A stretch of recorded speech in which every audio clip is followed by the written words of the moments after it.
Richard Southern joins us now to chat about some of the day's top business stories. Richard, it looks like the General Motors strike south of the border is finally coming to an end.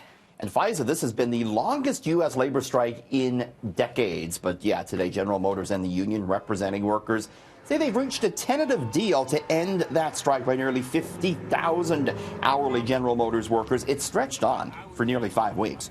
Job security, health benefits, and profit sharing were the big sticking points, though the union won't say exactly what this agreement entails. This actually really affected GM workers here in Ontario. Some of them were temporarily laid off because the supply chain was disrupted. It's a big backup effect.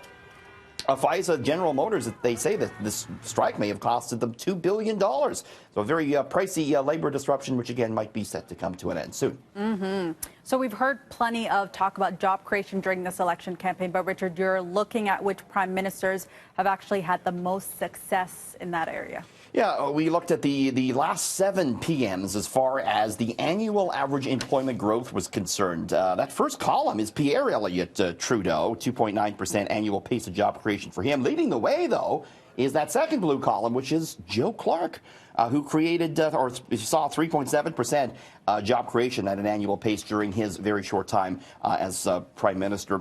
Justin Trudeau, the current Liberal leader, kind of towards the bottom at 0.9%.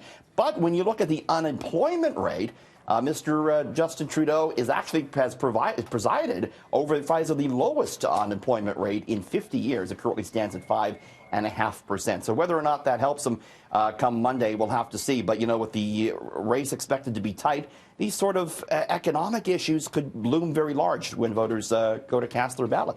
Definitely only a couple days away from that. Yeah, and the economy in Canada not doing too bad. The stock market's near a record high. We don't see Mr. Trudeau taking credit for that like Trump takes credit for the stock market, but it'll be interesting to see if that factors into voters' minds. Okay, Richard, this one I do have some questions about. They're popping up in stores across the city, but it turns out there's a major downside for businesses that install these automated checkout machines. So you know the deal, Faiza. You got to, scan the items and bag them yourself. Do you like this or not like this? Oh, yeah, it's my favorite part. Really? So you were telling me earlier you actually talked to the machine. Yes, I say thank you every single time. Does it talk back to you? Never, but okay. She does the job. That's all that matters. So these are a little polarizing, these machines. But you know what? It turns out now, a new study finds that for many of us, usually law-abiding citizens, we turn into thieves around these machines, Faiza. On average, 4% of products that pass through the self-checkout are stolen, compared to just 1.5% at your traditional checkout with a human being. What's more, 72% of shoplifters admitted that these self-checkout machines made stealing very, very easy. Stores are cluing into that, though. Some of them now installing video machines that have artificial intelligence that can automatically spot people who fake scan something and can sort of, flag an actual human for that. Still, Faiza, the stores say people actually tend to spend more on these self-checkout machines, so they can actually withstand any theft, because people tend to spend more when nobody's looking, you see. You're not embarrassed, as it were. Can we not have anything nice anymore?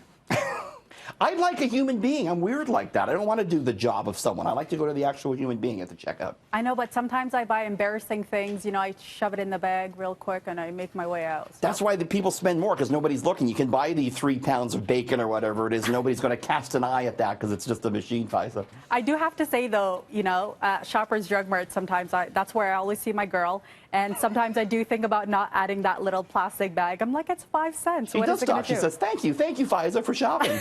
I bet they're going to keep a close eye on me now, so I better not say anything. No sticky fingers, no sticky fingers. Never. All right, so a quick look at gas prices, Richard. Some of the other stories you'll be bringing us a bit later on in the show. Good news, the price of gas set to fall 2 cents coming up at midnight tonight. And do stay tuned, because just after 6:30, I want to play you a clip that's gone viral from Wheel of Fortune that will have you talking for sure, coming up on CityNews, Faiza. Looking forward to that. Thanks, Richard. We'll talk to you again in the next hour. Thanks.